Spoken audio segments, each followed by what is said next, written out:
There was no secret about what our ballot question, what we wanted it to be. It was that TransLink wasted too much of our money to be trusted with any more of it.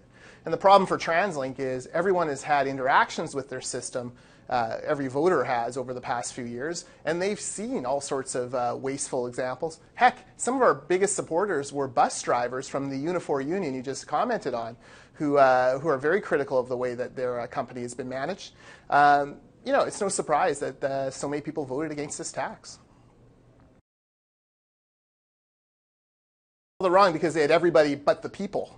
The average individual taxpayer in the Lower Mainland is stretched thin. That's why we have endless stories about housing affordability issues. That's why when MSP goes up, people really hurt. That's why we have all of these conversations about how people are making ends meet. And when you're taxing us 42% of our income, as some calculations say, people don't want to give more money. The sense is that there's enough money within the system, find it somewhere and use that for this. So that's the real key issue there. People know better than the fancy CEOs and directors of communications of those groups. Go to notranslinktax.ca/betterplan. You'll see what our better plan was. This was actually a very successful tool we used with people who support transit expansion but don't support TransLink. If the city halls across the region, Chris, including TransLink, see a revenue increase of about 5% every single year. Even during the recession years, they saw increases in their revenue.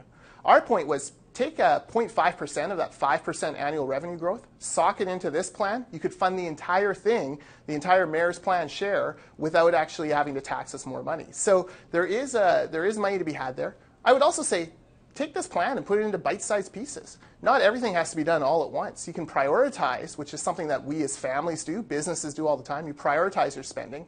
TransLink decided just to try to eat the whole thing at once. That was a big problem as well. If you could prioritize it and give people a sense that there's a steady plan instead of a giant one at the beginning, that might have been better as well.